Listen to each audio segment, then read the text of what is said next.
الحمدللہ رب العالمین والصلاة والسلام علی سید المرسلین وعلی آلہ وصحبہ اجمعین، اما بعد۔ تبرک کے سلسلے میں گفتگو چل رہی تھی اور یہ بتایا گیا تھا کہ ناجائز تبرک میں ایک شرکی تبرک ہے اور ایک بدعی تبرک۔ پھر بدعی تبرک میں پہلی قسم اور اس کی مثالیں بتائی گئیں کہ اولیاء و صالحین سے تبرک لینے کی جو صورتیں ہیں اور ناجائز صورتیں ہیں ان کا تفصیل سے گزشتہ درس میں بیان ہوا۔ آج کے درس میں ہم ناجائز تبرک کی دوسری صورت پر تفصیلی گفتگو کریں گے انشاءاللہ، اور وہ یہ ہے کہ وہ مقامات اور وہ اوقات جن سے تبرک لینے کی کوئی شرعی دلیل موجود نہیں ہے،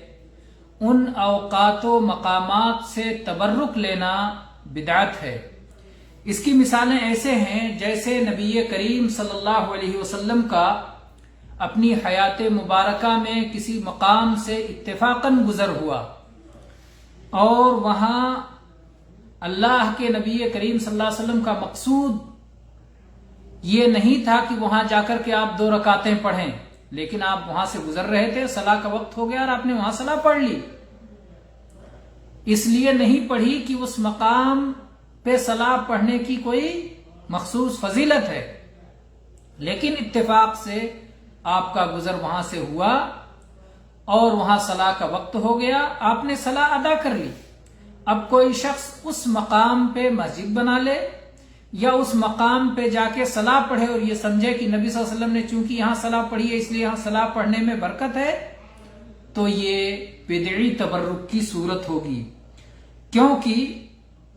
اس مقام پر عبادت کرنے کے لیے شریعت میں کوئی دلیل الگ سے موجود نہیں ہے۔ نبی کریم صلی اللہ علیہ وسلم نے اس مقام پہ صلاۃ اس لیے ادا کر لی کیونکہ وہ اس وقت وہاں موجود تھے۔ اس کی مثال ایسے ہے جیسے جبل ثور سے اللہ کے نبی صلی اللہ علیہ وسلم کا گزر ہوا، غار حرا میں آپ ٹھہرے، جبل عرفات سے آپ گزرے۔ اب کوئی شخص یا اسی طرح سے آپ جب سفر میں تبوک کا جب آپ نے سفر کیا یا اسی طرح سے اور بھی غزوات میں آپ نے سفر کیے، خندق کی لڑائی میں آپ جہاں جہاں گئے، تو ان جگہوں سے جب آپ گزرے تو ان جگہوں میں کوئی جا کر کے 2 رکعت صلاح پڑھے اور یہ سمجھے کہ اس جگہ پر 2 رکعت صلاح پڑھنے میں کوئی برکت ہے، کوئی ثواب ہے، تو یہ بدعت کا عمل کر رہا ہے۔ یا مثال کے طور پر جیسے جہاں خندق کھودی گئی تھی وہاں کئی مسجدیں لوگوں نے اسی لیے بنا لی، کبھی مساجد خمسہ کے نام سے وہ چیز مشہور تھی، کبھی مساجد سبعہ کے نام سے وہ چیز مشہور تھی۔ اسی طرح سے نبی صلی اللہ علیہ وسلم کی ولادت جس مقام پہ ہوئی، بہت سارے لوگ اس مقام پہ جا کر کے بھی 2 رکعت پڑھنا چاہتے ہیں اور یہ سمجھتے ہیں کہ اس سے برکت ہوگی، جبکہ نبی صلی اللہ علیہ وسلم کس جگہ پر پیدا ہوئے اس میں بڑا اختلاف ہے اور یقینی طور پر وہ جگہ معلوم نہیں ہے کہ جہاں نبی صلی اللہ علیہ وسلم کی پیدائش ہوئی ہے۔ یا اسی طرح سے کوئی ایسا مقام جہاں کسی بھی نبی یا ولی کے پیدا ہونے کا دعویٰ کیا جا رہا ہو کہ اس جگہ فلاں ولی کی یا فلاں نبی کی پیدائش ہوئی، تو ان ساری جگہوں پر جا کے 2 رکعت پڑھنا اور اس کو برکت کا ذریعہ سمجھنا، یہ سب تبرک بدعی میں سے ہے، ناجائز تبرک کی صورتوں میں سے ہے۔ اور یہ بات یاد رکھیں کہ اکثر جو یہ دعوے ہیں یہ دعوے غیر ثابت ہوتے ہیں، ثابت نہیں ہوتے۔ اس لیے کسی بھی مسلمان کے لیے بات جائز نہیں ہے کہ ایسے مقامات کی زیارت کے لیے سفر کرے، وہاں تبرک حاصل کرنے کے لیے یا اس مقام پر پہنچ کر کے 2 رکعت سنت پڑھنے کے لیے یا وہاں اللہ کی عبادت کرنے کے لیے یا وہاں پہنچ کر کے دعا کرنے کے لیے یا ان جگہوں پر ہاتھ لگا کر کے اور وہاں ہاتھ پھیر کر کے یا اپنی زمین اپنے چہرے کو وہاں کی زمین سے لگا کر کے، یا جیسے بعض لوگ کہتے ہیں وہاں کے مٹی کو اپنی آنکھوں کا سرما بنا کر کے وغیرہ وغیرہ، جو بھی یہ باتیں کہی جاتی ہیں یہ سب کے سب مبتدعانہ باتیں ہیں، بدعتی قسم کی باتیں ہیں۔ یہ سنت کا طریقہ نہیں ہے، برکت کے لیے ایسا کچھ کرنا یہ شرعی طور پر جائز نہیں ہے۔ ایسے ہی جب آدمی حج پر جائے تو حج میں جو بھی راستے میں پہاڑی ملے اس پر چڑھے اور سمجھے کہ اس میں برکت ہے، تو یہ بھی درست نہیں ہے. چاہے حج کے دنوں میں ہو یا حج کے علاوہ میں ہو، جا کے مکہ کی جو بھی پہاڑی ملے اس پہاڑی پہ چڑھے اور وہاں جا کر کے 2 رکعت سنت پڑھے اور سمجھے کہ اس میں بھی کوئی برکت ہے، تو ظاہر بات ہے کہ یہ بدعتی طریقہ ہے. حتیٰ کہ عرفات کی پہاڑی پر چڑھنا بھی غیر ثابت ہے، اور عرفہ کے دن بھی، جس دن حاجی عرفات میں اکٹھا ہوتے، بہت سارے حاجی اس پر جا کے چڑھنے کی کوشش کرتے ہیں، یہ غیر شرعی عمل ہے. نبی کریم صلی اللہ علیہ وسلم نے اس کا کوئی اجر و ثواب بیان نہیں کیا ہے، اور اس میں کوئی برکت اور خیر نہیں ہے، اور صحابہ کرام ایسا نہیں کرتے تھے. یا اسی طرح سے جبل عرفات کے اوپر جو کھمبا بنا ہوا ہے، ستون بنا ہوا ہے، بہت سارے لوگ جو ہے چڑھتے ہیں اور وہاں چھوتے ہیں اور وہاں جا کے 2 رکعتیں پڑھتے ہیں. یہ سب غیر شرعی اعمال ہیں. البتہ وہ جبل عرفات کے آس پاس میں ٹھہر کر کے اگر میسر ہو تو وہاں ٹھہر کر کے اور قبلہ رخ ہو کر کے دعا کرنا یہ مشروع ہے. ورنہ پورے میدان عرفات میں حاجی جہاں چاہے وہاں ٹھہر سکتا ہے، اور اس کے لیے کوئی جگہ متعین نہیں ہے کہ آپ کو یہیں ٹھہرنا ہے. اللہ کے نبی صلی اللہ علیہ وسلم نے فرمایا کہ پورا میدان عرفات یہ حاجیوں کے ٹھہرنے کے لیے ہے، اور دعا کے لیے ہے، اور وقوف کے لیے ہے. امام ابن تیمیہ رحمہ اللہ فرماتے ہیں کہ نبی کریم صلی اللہ علیہ وسلم اور آپ کے تمام صحابہ ہجرت کے بعد اور فتح مکہ کے بعد اور ایسے ہی جب حج اور عمرہ میں گئے تو کبھی ایسا نہیں ہوا کہ مکہ کے ان مقامات کی ان لوگوں نے زیارت کی ہو، اور نہ ہی ان کے آس پاس جو مقامات ہیں جہاں آج بہت سارے لوگ جا کے زیارت کرتے ہیں، نہ ایسا ہوا کہ صحابہ کرام جبل ثور کی زیارت کے لیے گئے ہوں یا غار حرا کی زیارت کے لیے گئے ہوں. وہ مسجد حرام میں صلاۃ پڑھنے کے علاوہ کسی اور مقام کی زیارت کے لیے اور وہاں سے تبرک حاصل کرنے کے لیے نہیں جاتے تھے. حج کے جو مشاعر متعین ہیں ان مشاعر میں جاتے تھے، منا جاتے تھے، عرفات جاتے تھے، مزدلفہ سے گزرتے تھے، جو کہ حج میں جہاں جانا متعین ہے. لیکن اس کے علاوہ باقی جگہوں کو نبی کریم صلی اللہ علیہ وسلم نے اپنی امت کے لیے چیزیں مشروع نہیں فرمائی ہیں، اور نہ ہی آپ نے مسجد حرام کے علاوہ اور کوئی مسجد تعمیر کی ہے. مکہ میں جو مسجد نبی کریم صلی اللہ علیہ وسلم نے جس میں ثواب پڑھنے کو باقی مسجدوں کے مقابلے میں 1,00,000 گنا زیادہ فرمایا ہے، وہ مسجد حرام ہے. باقی کوئی مسجد آپ نے تعمیر نہیں کی ہے. بہت سارے لوگوں نے جو مختلف انداز کی مسجدیں مکہ میں بنا لی ہیں، یہ سب کے سب محدث ہیں، بدعت ہیں. جیسے مسجد مولد کے نام سے کہ نبی صلی اللہ علیہ وسلم کے مقام پیدائش پہ کسی نے مسجد بنا لی. اسی طرح سے نبی کریم صلی اللہ علیہ وسلم نے ان مسجدوں میں صلاۃ پڑھنا، یا اسی طرح سے جہاں بیعت عقبہ کی گئی تھی وہاں منا کے پاس کہ وہاں مسجد عقبہ کے نام سے بنا کر کے وہ کوئی سمجھے کہ وہاں جا کر کے 2 رکعت صلاۃ پڑھنے میں کوئی ثواب ہے، کار خیر ہے اور تبرک ہے. اگر ایسی کوئی چیز ہوتی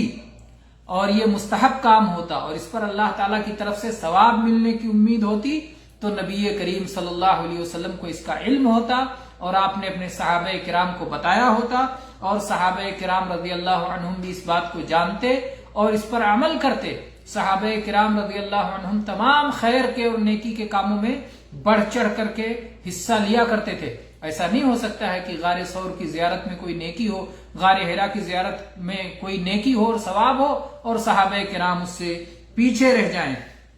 تو جب صحابہ کرام اس کی طرف توجہ بھی نہیں کرتے تھے تو اس کا مطلب یہ ہے کہ یہ بدعات میں سے ہے جسے بعد کے لوگوں نے ایجاد کر لیا ہے. صحابہ کرام رضی اللہ عنہم ضرور اس میں آگے بڑھ کے اس پر عمل کرتے. اگر یہ کوئی نیکی کا کام ہوتا، اگر یہ اللہ سے نزدیک کرنے والا کام ہوتا، اگر یہ اللہ کی فرما برداری کا کام ہوتا، تو اگر کوئی شخص سے نیکی سمجھتا ہے، کار ثواب سمجھتا ہے، اطاعت سمجھتا ہے، اللہ سے تقرب کا ذریعہ سمجھتا ہے، تو یہ صحابہ کرام کے راستے کو چھوڑ کر کسی اور راستے پر چل رہا ہے، اور اللہ تعالیٰ نے جس شریعت کی اجازت نہیں دی ہے اس شریعت کی پیروی کر رہا ہے. اسی طرح سے امام ابن تیمیہ رحمہ اللہ نے پھر آگے یہ بھی بیان کیا کہ وہ مقامات مختلف انبیاء کے نام کی یادگار کے طور پر جن مقامات کا ذکر کیا جاتا ہے، جبکہ اکثر کا صحیح ہونا معلوم نہیں بلکہ بہت ساری چیزوں کا تو جھوٹ ہونا معلوم ہے. یہ جھوٹے دعوے ہیں کہ یہاں سے فلاں نبی گزرے اور یہاں فلاں نبی گزرے اور یہاں فلاں نبی کا اثر ہے. تو اکثر اس میں جھوٹ ہے اور یا پھر اس کی صحت کے لیے ہمارے پاس کوئی یقینی دلیل موجود نہیں ہے۔ تو اور ان جگہوں پر جو مسجدیں بنا لی گئیں یا اسی طرح سے مکہ کے آس پاس میں مسجدیں یا مکہ کے اندر جو مسجدیں بنا لی گئیں اور اس میں جا کر کے صلاۃ پڑھنے کو اور دعا کرنے کو جو لوگ باعث برکت سمجھتے ہیں، تو ظاہر بات ہے کہ یہ سب بدعات ہیں اور یہ سب گمراہی کی چیزیں ہیں۔ اور ان جگہوں کو بوسہ لینا اور وہاں تبرک کی خاطر ہاتھ پھیرنا یا اپنا چہرہ ان کی دیواروں سے لگانا، تو ظاہر بات ہے ان کا بدعت ہونا تو بالکل واضح اور نمایاں ہے، جس میں کسی شک و شبہ کی کوئی گنجائش نہیں ہے، کیونکہ جو دین کے عالم ہیں وہ یہ بات اچھی طرح جانتے ہیں۔ کوئی شخص بھی جسے دین کا علم نصیب ہے وہ اس بات کو اچھی طرح جانتا ہے کہ نبی کریم صلی اللہ علیہ وسلم کی شریعت میں یہ کچھ بھی ثابت نہیں ہے یا آپ کی شریعت کا حصہ نہیں ہے۔ شیخ الاسلام ابن تیمیہ رحمہ اللہ اپنے بارے میں فرماتے ہیں کہ میں نے بچپن میں حج کے بارے میں کتابیں لکھنے والے بعض لوگوں کی کتابیں پڑھ کر کے کچھ چیزیں میں نے اکٹھا کیا تھا، اپنی ابتدائی عمر میں کچھ چیزیں میں نے لکھا تھا، پھر بعد میں مجھے پتا چلا کہ یہ ساری چیزیں جو لوگوں نے حج عمرہ کی کتابوں میں لکھ دیا ہے، اس کا نبی کریم صلی اللہ علیہ وسلم سے کوئی ثبوت نہیں ہے۔ ان مسجدوں کا، ان مقامات کا، ان کی زیارت کا کہیں کوئی ثبوت نہیں ہے۔ یہ سب لوگوں نے بدعتیں، بے اصل بدعات بنا رکھی ہیں، اور مہاجرین و انصار نے، صحابہ کرام رضوان اللہ علیہم اجمعین نے ایسا کچھ بھی نہیں کیا ہے۔ اس لیے جو علم و ہدایت کے امام ہیں وہ لوگ ان باتوں سے روکتے ہیں۔ صرف مسجد حرام ہی مکہ کی وہ مسجد ہے کہ جس کی زیارت کے لیے اور جس میں صلاۃ ادا کرنے کے لیے ایک مسلمان کو مکہ جانا چاہیے، اسی مسجد میں جا کے صلاۃ ادا کرنا چاہیے، وہاں دعا کرنا چاہیے، وہاں طواف کرنا چاہیے، اور قسم قسم کی عبادات مسجد حرام میں ہمیں کرنی چاہیے۔ مسجد حرام کے سوا مکہ میں کوئی متعین ایسی مسجد نہیں ہے کہ جس میں صلاۃ ادا کرنے کا کوئی مخصوص ثواب ہو۔ اللہ کے نبی صلی اللہ علیہ وسلم نے ایسا کچھ ذکر کیا ہے۔ مسجد حرام کے مقابلے میں کوئی مسجد نہیں ہے کہ جس کا اس کے ساتھ کوئی مقارنہ کیا جا سکے، بلکہ مکہ میں اگر آدمی ہے اور اسے میسر ہے تو مسجد حرام ہی میں جا کر کے اگر وہ فضیلت چاہتا ہے، زیادہ ثواب چاہتا ہے، تو پھر مسجد حرام ہی میں جا کر صلاۃ پڑھنا چاہیے۔ تو یہی اس کے لیے باعث خیر اور باعث برکت ہے۔ اور اگر کوئی شخص مسجد حرام کو چھوڑ کر کسی اور مسجد کا خصوصی طور پر ارادہ کر کے وہاں جاتا ہے اور وہاں جا کر کے چند رکعتیں پڑھتا ہے ثواب کی غرض سے، تو ظاہر بات ہے کہ یہ بات کھلم کھلا بدعت ہے اور ناجائز ہے۔ اور یہ بات آپ یاد رکھیں کہ نبی کریم صلی اللہ علیہ وسلم سے اور آپ کے صحابہ کرام رضوان اللہ علیہم اجمعین سے ان مقامات سے تبرک لینا یا انہیں بوسہ دینا یا انہیں چھونا، اس طرح کی کوئی چیز ثابت نہیں ہے۔ یعنی جبل غار حرا، جبل نور جس کو کہتے ہیں، یا اسی طرح سے جبل ثور وہاں پر جانا، یا اسی طرح سے حج کے علاوہ باقی دنوں میں عرفات میں جانا اور وہاں جا کر کے جبل رحمت جس کو کہتے ہیں وہاں 2 رکعتیں پڑھنا، یہ ساری چیزیں صحابہ کرام رضوان اللہ علیہم اجمعین سے ثابت نہیں ہیں۔ کبھی کسی نے کوئی عبادت کرنے کی خاطر ان مقامات کا ارادہ نہیں کیا۔ اور نبی کریم صلی اللہ علیہ وسلم کی یہ حدیث جو صحیح بخاری اور صحیح مسلم میں